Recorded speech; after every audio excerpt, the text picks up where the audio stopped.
வணக்கம் friends, welcome to JC builders. இன்றைக்கு வந்து தஞ்சாவூரில் ரூஃப் காங்கிரீட். இன்றைக்கி ரூஃப் காங்கிரீட் போடுவதும் ஒரு கல்யாணம் நடத்துவதும் ஒன்றுன்னு சொல்லலாம். ஏன்னு பார்த்தீங்கன்னா, ஒரே நாளில் வந்து எல்லாத்தையும் நம்ம ரெடி பண்ண வேண்டியிருக்கும்.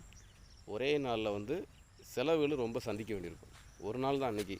அதனால் நிறையா பேரை கொண்டு வரணும், நிறைய செலவுகளை சந்திக்கணும். முதலாவது பழம் கிடச்சிருக்கிறது, கம்பி கட்டுறது, அந்த வேலையெல்லாம் முதல்ல முடிக்கணும். அடுத்து மணல், ஜல்லி, சிமெண்ட்டு அது எல்லாம் ஏற்பாடு பண்ணணும். இது ஒரு பெரிய செலவு. அதுக்கடுத்து பார்த்திங்கன்னா சென்ட்ரிங்காரங்க வர சொல்லணும், முட்டு பார்க்குறதுக்கு அவங்கள வர சொல்லணும். அடுத்து எலக்ட்ரிஷனை வர சொல்லணும், பைப்பு எல்லாம் வைக்கிறதுக்காக அவங்கள வர சொல்லணும். அடுத்து காங்கிரீட்டு போடுறதுக்கு தனியாக ஒரு டீம் இருக்காங்க, அவங்கள வர சொல்லணும், ஏற்பாடு பண்ணணும். அடுத்து சிமெண்ட்டு இல்லையா, சிமெண்ட்டு கடைக்காரங்கிட்ட சொல்லி சிமெண்ட்டை கொண்டு வர சொல்லணும். இவ்வளோ வேலைகள் இருக்குது. அது போக அடுத்து ஒரு வேளை தண்ணி இல்லையா, தண்ணி வண்டி வர சொல்லணும். அடுத்து மதியத்துக்கு சாப்பாட்டுக்கு ரெடி பண்ணணும், கடையா இல்லை இங்கே வச்சு சமைக்கிறோமா. இவ்வளோ வேலைகளையுமே ஒரே நாளில் ரெடி பண்ண வேண்டியிருக்கு. அதனால் வந்து ஒரு நாள் செலவு ரொம்ப அதிகமான செலவு.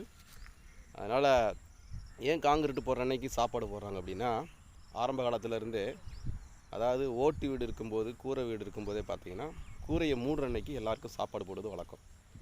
அதனால் வந்து இனிமேல் அடுத்து பால் காய்ச்சிக்கு எல்லாரையும் கூப்பிட முடியுதோ இல்லையோ, அதனால் வேலை செய்கிறவங்களுக்கு வகுறார சாப்பாடு போடுறதுக்காக தான் காங்கிரீட்டு போடுற அன்றைக்கி சாப்பாடு போடுறாங்க. அது மட்டுமல்ல, வேலை செய்கிறவங்களுமே சாப்பாடு இருந்துச்சு அப்படின்னா அவங்க வந்து டயத்தை வேஸ்ட் பண்ணாத அளவுக்கு இங்கேயே முடிச்சுட்டு இங்கேயே சாப்பிட்டுக்கலாம் அப்படிங்கிறதுக்காகவும் அது ரெடி பண்ணப்பட்டிருக்கிறது. அதனால் சாப்பாடு போடுவது நல்லது. நம்ம ரூபாயை கையில் கொடுக்குறத விட சாப்பாடு போடுவது பெஸ்ட்டு. Okay, thank you.